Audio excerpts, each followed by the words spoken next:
Of course I wear Bowser's Fortress t-shirts all the time. What kind of question is that? They're just too comfortable. I wear them all the time. In my house, going to sleep.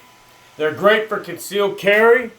Hey folks, how's it going? I had a great time this weekend. It was my pleasure instructing you all. I taught 3 classes in a row.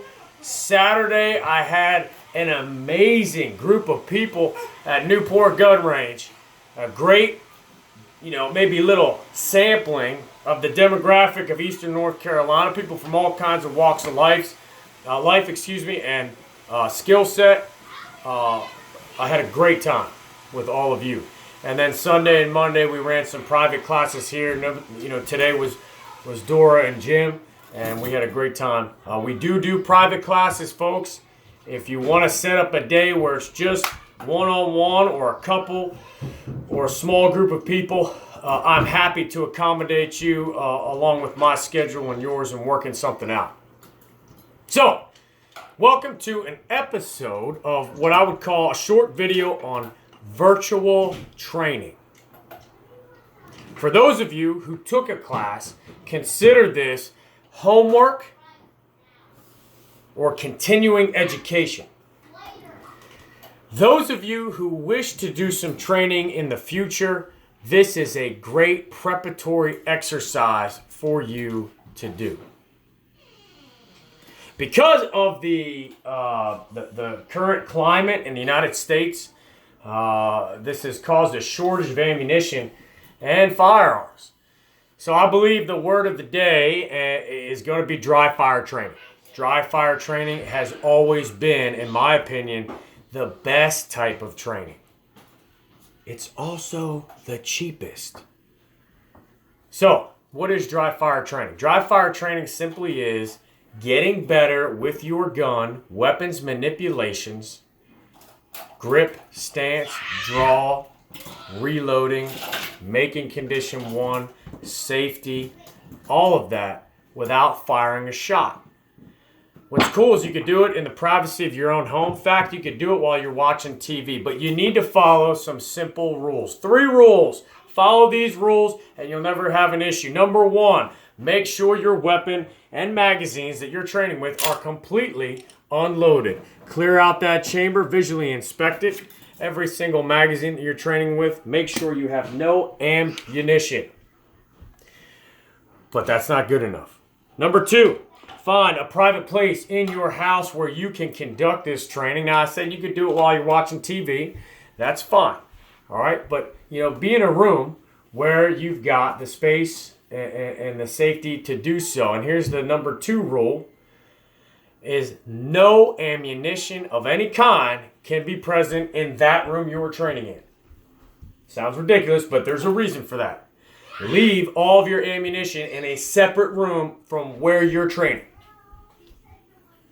And number 3, train in a safe direction. I'll repeat that. Train in a safe direction. Right now, for example, I'm in my den, my man cave, you might call it, and I'm going to train towards a wall. That behind that wall exists a cornfield. So if I were to fire a round accidentally, it is not going to go through this wall and injure anyone. So once you follow those 3 rules, you will not have any problem. All right, so let's begin. Semi-automatic shooters. I saw a lot of people this weekend, older folks, women, even younger people, have trouble racking their slide, okay? Racking the slide is a common problem. People just don't have the dexterity, they don't have the strength, and I do point people towards revolvers for that reason sometimes, but semi-automatics, you can easily override that by introducing that hardware, what I call software, muscle memory over and over again. So your first assignment is unload the gun, remove the magazine, no magazine in, completely conditioned for. Acquire a proper firing grip on the weapon, high and firm. Okay, fingers straighten off the trigger. As firm as a handshake. All right, what we're going to do is just get repetitions in racking the slide. So we build our strength, and then we also build our muscle memory. So we're going to bring it into our workspace. Slap the bottom of the magazine well, simulating we're going ahead putting a magazine in. Come over the top on the serrations behind the chamber, and we're going to push-pull. We're going to bring that slide all the way back till we feel the limitations of the spring, and we're just going to let it go. At the same time, our primary hand is pushing forward. Our support hand is pulling back and letting it go. We need to practice that. Sorry, folks. Trying to find a quiet place in my house is kind of hard. We got 4 kids. My wife's always touching on me, so I got to be careful. Here we are.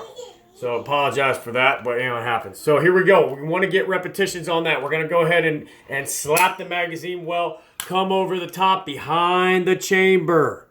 Sometimes if you come in front, you're going to hit yourself and pinch yourself. Happened in the gym today. Come behind on the serrations. Push, pull. Let it go. Slingshot. Do not ride it back because you're going to have a malfunction, folks. So, once again, this is the drill. Bring it in your workspace. Hit the magazine well as if you are inserting a magazine. Come over the top just like a monkey paw. Avoid doing it this way. Or I've seen some really crazy stuff like this. And then just over the top. You're clamping down hard. Gross motor skill. Push. Bring the spring all the way to the back. And release it. Slingshot. 1, 2. Over and over again. Give me 25 reps of that.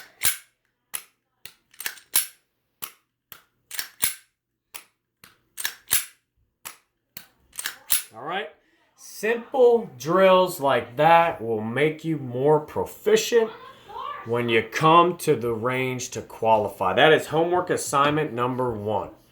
Practice making a loaded weapon, condition 1. That's also the same way, essentially, we're going to clear a malfunction. You get a click instead of a bang. Slap the magazine well, rotate, and rack it. So really, we're knocking out and checking off two skills simultaneously by doing that. All right, folks, that's your homework assignment for today. I hope everyone is doing well. If you find handgun ammunition, please post it up or shoot me a private message because I am searching for it, especially 9mm and 38 Special and 357 Magnum. Those calibers are in high demand, and we need them to qualify for our students. So anyway, as always, stay head up, eyes up, and we'll see you later.